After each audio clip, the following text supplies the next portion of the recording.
Hello, we're at Multihulls in Portsmouth in March 2013, and we're making a film of Starlight, the Prout Quasar 50. That's the view south, Portsmouth Harbour entrance. Probably see the Spinnaker Tower. And here at Wickle, alongside on the foreshore is Starlight. So let's go and have a look at her. Excuse my camera wobbling while I negotiate these seaweed covered steps. There. Right. So the tide's coming in at the moment. So you can have a look underneath the hull. See, there's good bridge deck clearance on the Quasar 50s, and this one has been coated with copper bot. You see, she needs a jolly good clean from the winter, all the verdigris from the trees and so on. So we're walking along the dock here. Follow it with the camera. Here's the slipway on my right.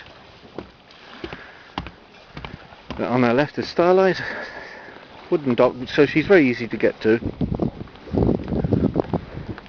And just have a look on the foredeck. Here you see electric furling on the head sails, fine mesh net trampoline, teak walkway out to twin anchor positions. Don't be fooled by that table, I'm not quite sure what it's doing there. I think it's been sort of removed. It was a cockpit table or something. It doesn't normally live there. Large Lofrans electric windlass. Nice clear flush decks for moving around on. The sails are stripped off, well the Genoa's on. Main and staysail are off. So here is the board. On. Very spacious aft deck on the Prout, as you know, and we have cockpit here, and here's a view forward, standing up on the cockpit coaming.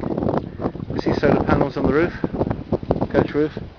There's a power winch here for using all the halyards and so on. As you can see, these halyards, they just need stripping out, putting in some biological powder water, soaking overnight and cleaning, and they'll come back as good as new, I think.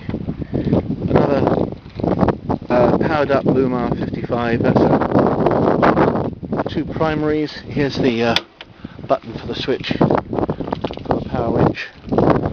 Stainless steel work around, you see some seats aft there and there. Very nice swim ladder arrangement and outboard support. Twin stainless steel davits. There's a pole there for, I think that's a strobe light on there, and wind direction indicator.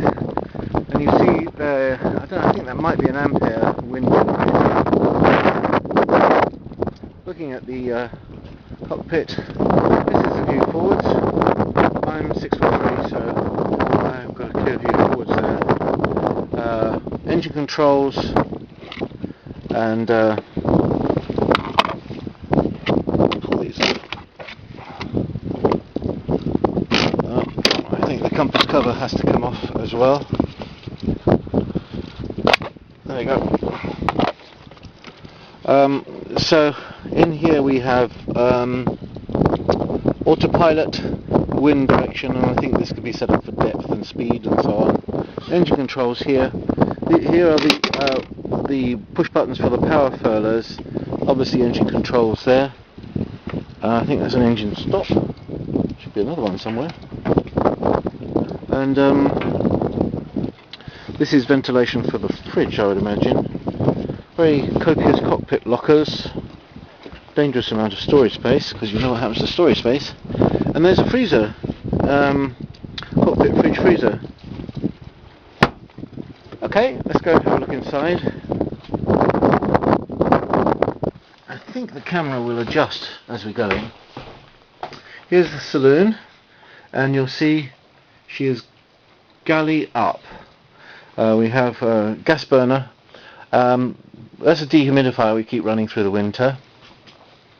I don't know if you can see the woodwork. It's not too bad actually. It's not too bad a shape, as you can see. So there's none of the water damage, and you can see, I think, the liner, the headliner for the saloon has been done. That's all new. It looks really smart. Here's the nav station with a chart, with this torch, chart table under here. You could duplicate, engine controls and stuff down here, I reckon. So you could have an inside steering position, an old version of the radar, an older version of the sat nav, and here you have the panel. Everything seems to work alright on it. We'll try putting a few things on. Okay, batteries showing 12 volts. We've got lighting on, autopilot controls and everything's showing here. And there's an AC board here which will run off shore supply and or generator start controls. Fridge down here. This looks like a microwave or something here, I think. And an oven and grill down here. The seating in the saloon has a large dining table area, and obviously, these berths you can add extra people if you need to. Let's go down below. Have a look down below. I hope the camera adjusts to light. This is an aft cabin, so we're looking at the port aft double berth in here. There's a panel off there because they're doing something to the steering, I think. It's sort of backing forwards. In this cupboard lives the hot water boiler and water pump, I think that is. And I think this is the cylinder for the water system, compensating pressure. Here's an engine, port engine. Okay, that's 3-cylinder.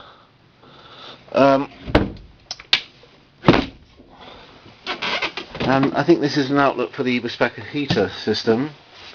It's panning slowly, so I try not to make you too sick. Looking forward on the port hull, we go through into another double cabin here. Double berth there. I've actually slept in some of these berths and they're quite comfortable. Myself and my wife fit in there quite okay. And here is access out through the hatch via this ladder. There's some electrical equipment here. I'm not quite sure why these cupboard doors are open, but they are. Oh, that one first, I suppose. And yeah, there's a little bit of water damage on the woodwork here, but there are very few places. Head and shower here.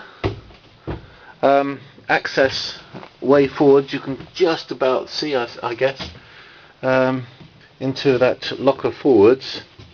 So this is looking aft from the port hull.